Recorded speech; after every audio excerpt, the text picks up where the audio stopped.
Hey friends and fellow book lovers, welcome back to my channel. Today I'm here with my wrap up for the month of May. So I am on a mission. This is the first video of mine you clicked on. I am on a mission to read 100 books in 2024. Every month I'm coming here and sharing with you all the books that I read in the month prior and just kind of updating on that progress, updating on that goal. So in the month of May, I read 8 books, which was great. I needed a good solid reading month to kind of make up for the lack of March and April reading. So total, as of me sitting here today, I've read 47 books, and today is June the 10th that I am filming this. So I'm feeling really good. I am right on track. Need to get to at least 50 books by the end of June, and I am reading 3 books currently as we speak. So I'm feeling good and staying on track. I had a really great reading month during the month of May. I have my Goodreads here, so that's why you'll see me looking down. I read a couple of 4-star books. I read a 5-star book that might be the best book that I've ever read. So all in all, a really great reading month. So let's jump in to my wrap up. First book I read in May is Home is Where the Bodies Are by Jeneva Rose. So I had read You Shouldn't Have Come Here by Jeneva Rose, and also, what's her other book? The Perfect Stranger or something like that. I can't think of what the other book is called, but 2 of her more like recent mystery thriller novels, and really enjoyed them. So when I saw that she was coming out with a new book, I was hooked. So I had this sitting on my holds shelf at the library for a long time. So the day that this published is the day that I was able to get it and start reading it, which was awesome. It felt kind of weird to be one of the first people to read it and be able to get to read it right away. That was exciting and fun for me.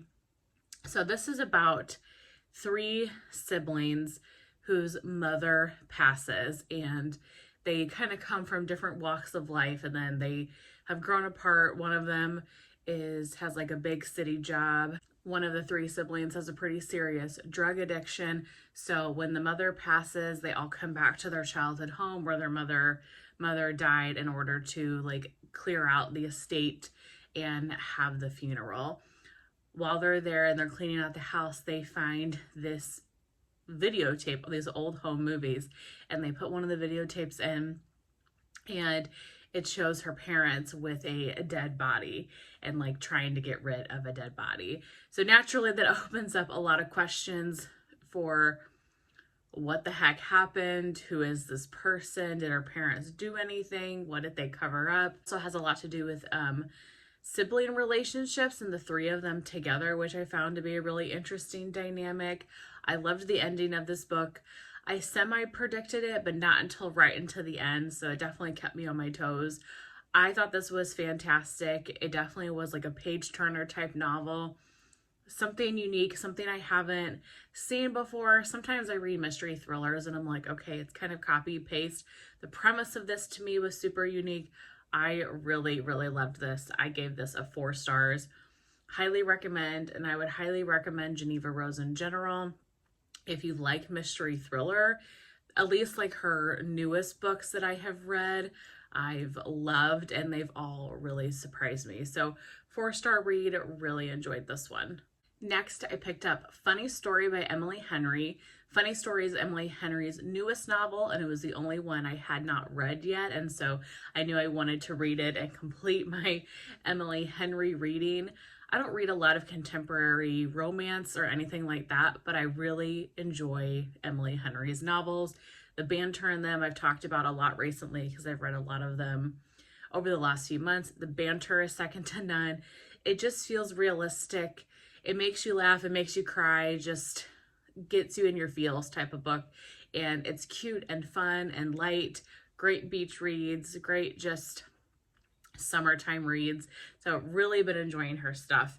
And this one was no exception. This one was really good. So the story is of 2 couples. You have Daphne and Peter, and then you have Miles and Petra. So Daphne and Peter are engaged, ready to be married, and Petra from the Petra and Miles couple and Peter are best friends, like childhood best friends. Well, one day, Peter and Petra decide that they want to be together. And so they dump the other two, they get together and, go live on their happily ever after life. But that leaves Daphne and Miles really heartbroken. Daphne was about to get married and Daphne doesn't have anywhere to live. And so Daphne and Miles end up moving in together and their story unfolds from there. It is so cute. It's so unique. Essentially just them kind of helping each other work through this heartbreak and becoming friends, developing this friendship, and then ended up developing into more. It's such a cute story. And again, such a unique premise about, it's not enemies to lovers. It's not even strangers to friends to lovers, but the fact that, two couples that split up, and so the two that were left behind moved in together and had to work together to not only get over what just happened, but develop a friendship, be able to move on, and then them have their own story themselves. It was so stinking cute. Really loved this book. Gave this one a 4 stars. One of my favorite Emily Henry novels. Next, we're diving back into the mystery thriller. I read End of Story by A.J. Finn. This is also a new novel. I think it just came out in 2024 as well. So it says, I'll be dead in 3 months. Come tell my story. So this is about Sebastian Trapp, who is a novelist, and this woman, Nikki Hunter, who kind of writes like true crime detective fiction type work. So Nikki and Sebastian have been writing to each other for months, actually maybe years, writing to each other for a really long time about something that happened to Sebastian's wife and child long ago. They disappeared and nobody knew what had happened to them. So Nikki and Sebastian were writing back and forth and Nikki was asking questions.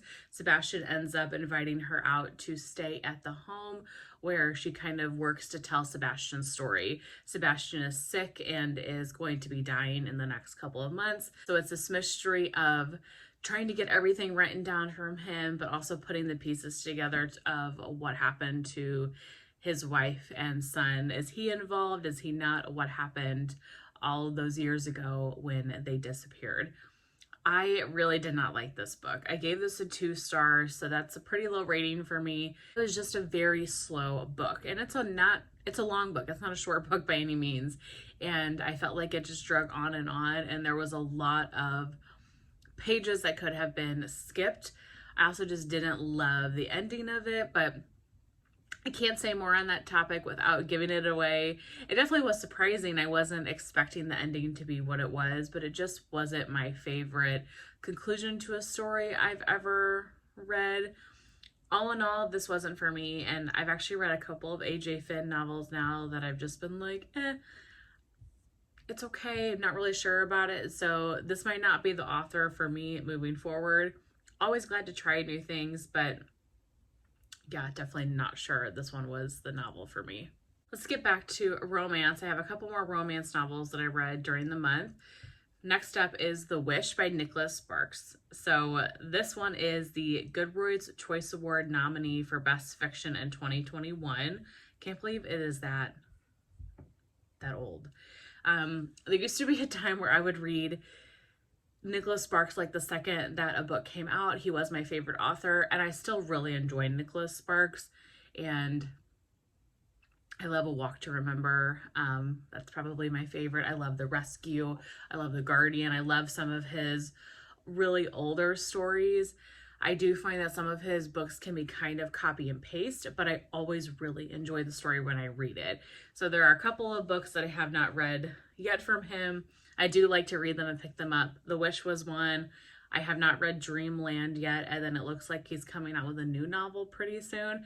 So I need to get my butt in gear and read Dreamland. That way I'm ready for when his new novel comes out.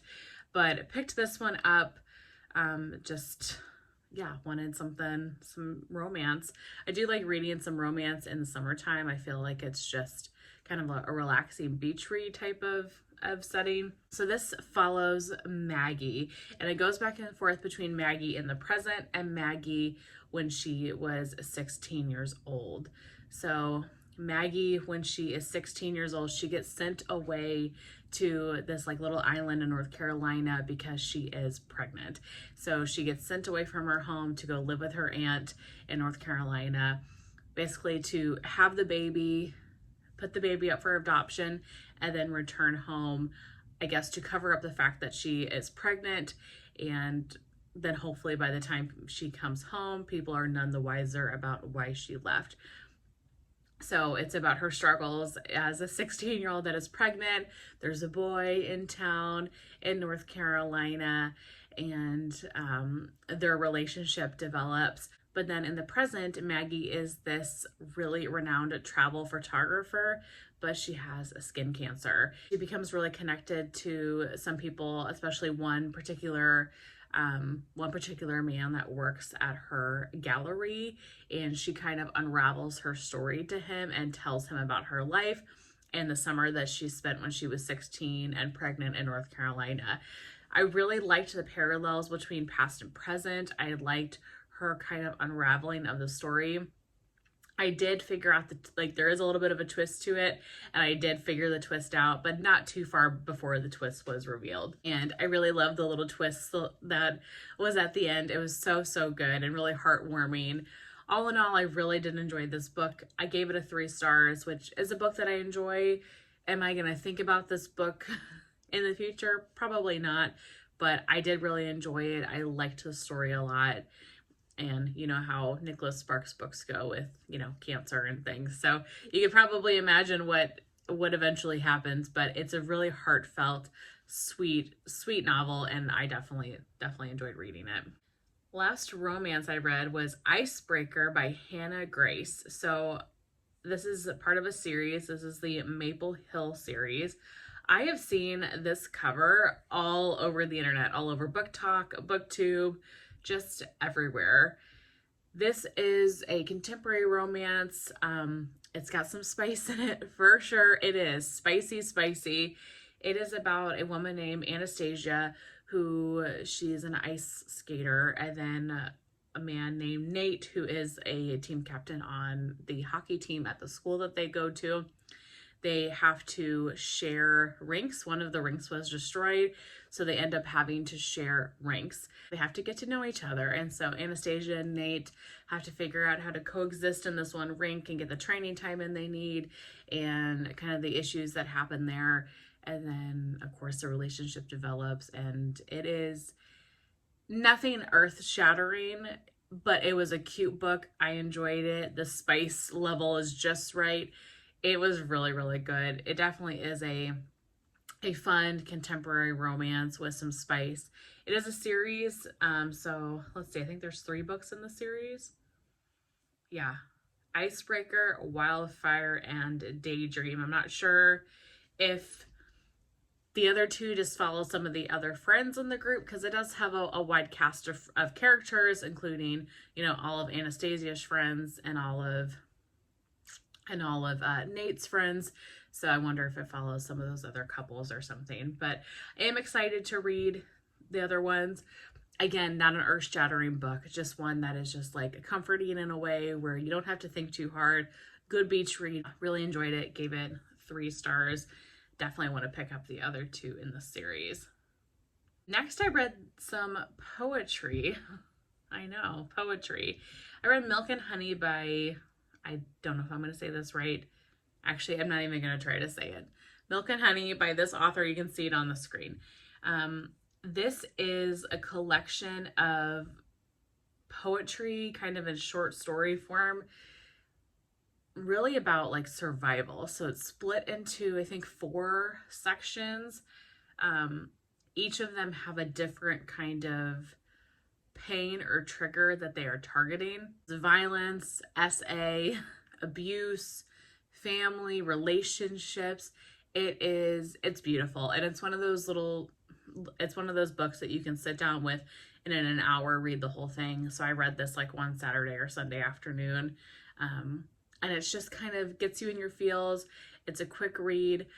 I don't read a ton of poetry, but I do enjoy it when I pick it up. And so I would like to try to pick up a little bit more here and there, if I can find any from my library to get on my Kindle. Just was a thought-provoking, easy, quick read. Really enjoyed it. Gave it a 4 stars. And even if you don't like poetry, I would recommend reading something like this because it's really easy to get into. And then you'll just be flipping the pages like as fast as you can to devour the next line. It was really good. And lastly, I read 2 historical fiction, both of them from the author Kristin. I have really been enjoying her novels, you guys. This is my favorite way to learn about history. And I know it's probably not 100%, accurate portrayal of what happened during these times, but it feels like she does a lot of research going into these books, and it makes it feel like you're really learning about history, but in kind of a story type of way, like following one person through these events and really getting to like the nitty-gritty of what was going on in this period of time. I am loving her writing. I have one more book I need to read by her, and The Nightingale. That's the only one I haven't read yet. So today we're going to talk about The Four Winds and The Great Alone. One of them being one of my favorite books I think I've ever read. Can you guess which one it is? But I need to read The Nightingale. But then I've read like all of her kind of historical fiction ones, and I am just begging for her to come out with a new book.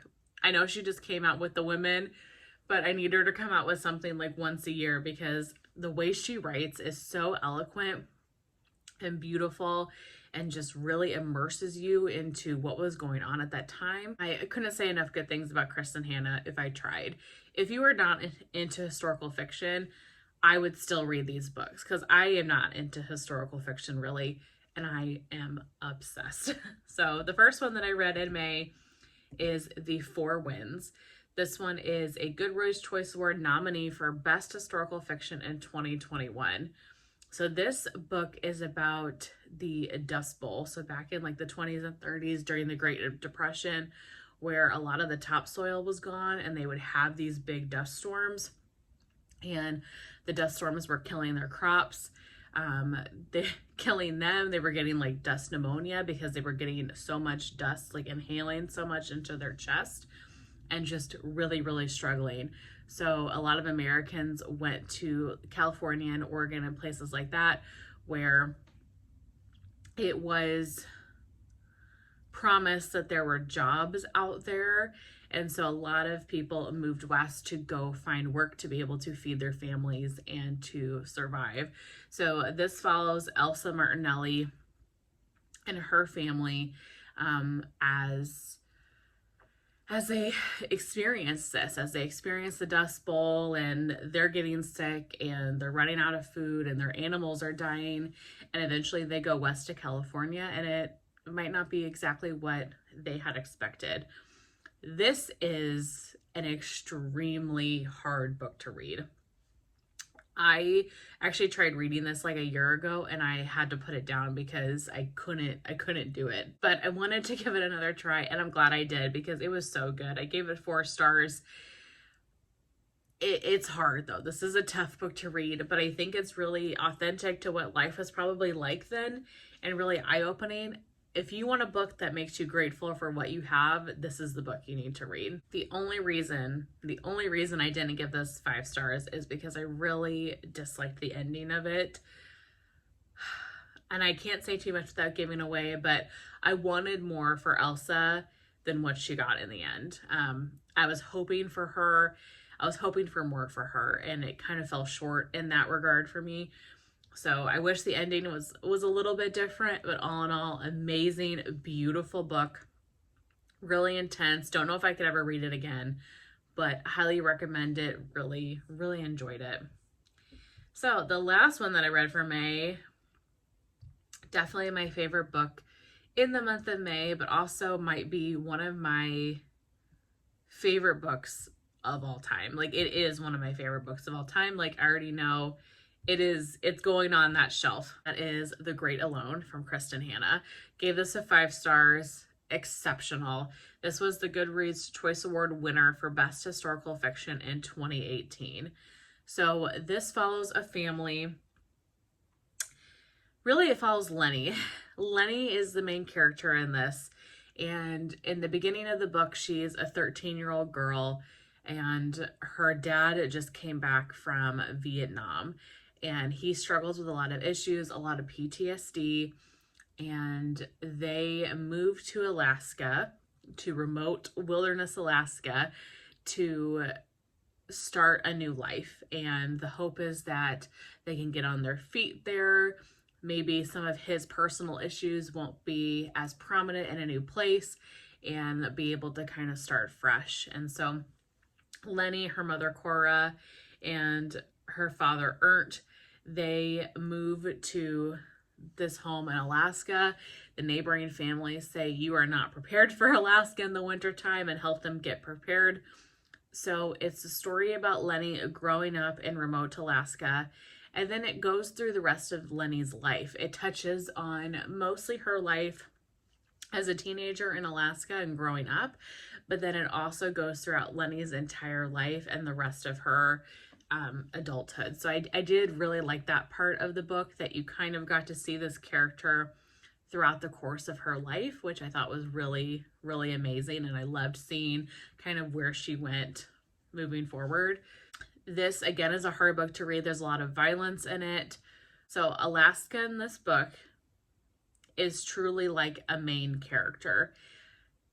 Just the way that Alaska is described and talked about, and them finding resources, and the harshness of Alaska in the wintertime, you're really immersed in what Alaska is like. And so I think that's what really drew me to this book, is because I've been to Alaska, and I've been for 1 week in the summertime. So I'm not comparing by any means, but I loved Alaska so much. To me, Alaska is my Roman Empire. I think about Alaska on a weekly basis. I loved that trip so much. It was so beautiful. The scenery, it was remote, but it was the most stunning place I've ever been. I can't explain it. If you've been to Alaska, you get it. It's outstanding. And so I have really been intrigued and interested about finding books that are set in Alaska, because I really am interested in it. I really loved it.